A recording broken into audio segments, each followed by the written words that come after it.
서학개미 브리핑입니다. 지난 한 주간 서학개미의 거래 내역 살펴보시죠. 서학개미는 지난주 모든 종목에 매수 우위를 보였는데요. 먼저 4위는 테슬라입니다. 테슬라는 실적 부진에도 주가가 계속 올랐는데요. 일론 머스크 CEO가 성장성에 대한 믿음을 심어준 점이 주가를 떠받친 것으로 풀이됩니다. 블룸버그 통신은 테슬라의 주식이 더 이상 기업의 이익과 매출 수치가 크게 중요치 않은 것으로 보인다며 현재 투자자들을 끌어들이는 건 일론 머스크의 이야기라고 짚었는데요. 또 구체적인 날짜가 나온 완전 자율주행 로보택시에 대한 기대감도 크죠. 이에 서학개미가 매수 우위를 보였습니다. 3위와 1위 모두 엔비디아 관련 종목인데요. 지난주 중국 딥시크발 충격으로 엔비디아는 하루에만 무려 17% 폭락했습니다. 그 다음날 반등에 성공하긴 했지만 지난주 대부분 급락세를 보였는데요. 딥시크의 AI 모델이 미국의 빅테크 기업, 특히 엔비디아를 위협할 거란 우려가 커지자 저가 매수에 들어간 것으로 분석됩니다. 마지막으로 2위는 필라델피아 반도체 지수의 수익률을 3배로 따르는 엑소엑셀입니다. 반도체주의 대표주자인 엔비디아가 크게 빠지자 지난주 필라델피아 반도체 지수의 충격도 만만치 않게 컸습니다. 필라델피아 반도체 지수가 9% 넘게 폭락했는데 이는 작년 9월 3일 급락 이후 최대 낙폭입니다. 이에 서학개미는 이 종목에도 저가 매수에 나섰습니다. 한편 딥시크발 쇼크가 단기 영향에 그칠 거란 시각도 있는데요.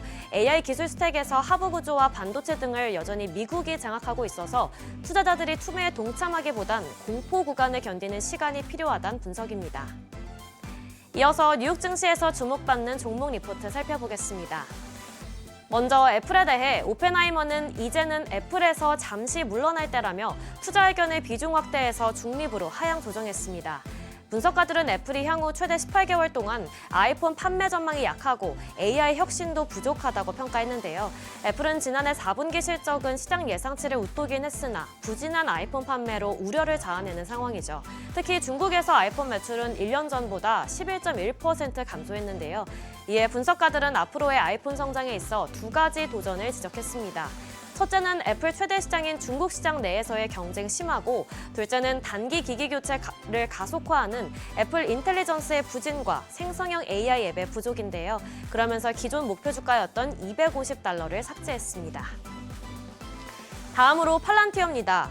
내일 드디어 실적 발표를 하죠. 지난 1년간 무려 420%나 폭등했는데 트럼프 수혜주로 부상하면서 더욱 주목받고 있습니다. 이에 웨드부시 증권의 댄 아이브스 애널리스트는 기업과 정부의 AI 투자 지출 확대가 팔란티어의 수혜 전망을 지지한다고 분석했는데요. 2024년의 상승세를 넘어 2025년엔 더욱 큰 상승 여력이 있을 것으로 봤습니다.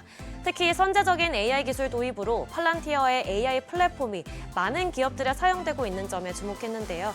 이를 통해 팔란티어의 AI 플랫폼이 향후 수년간 $10억 이상의 매출 증가를 누릴 것으로 평가했습니다. 마지막으로 번스타인은 넷플릭스의 실적 발표를 통해 견고한 성장 펀더멘털을 확인할 수 있었다고 밝혔습니다. 탄탄한 가입자 증가세를 고려할 때 올해에도 두 자릿수 가입자 증가율을 충분히 달성할 수 있을 거라고 여겼는데요. 아직 보급률이 높지 않은 국가들도 있지만 광고 요금제를 통해 효과적으로 공략할 수 있을 것으로 평가했습니다. 또한 넷플릭스의 라이브 이벤트 전략도 매력적인 시장 발굴에 성공한 것으로 보인다고 언급했는데요. 이에 목표 주가를 기존 $975에서 $1,200로 크게 상향했습니다. 지금까지 종목 리포트 전해드렸습니다.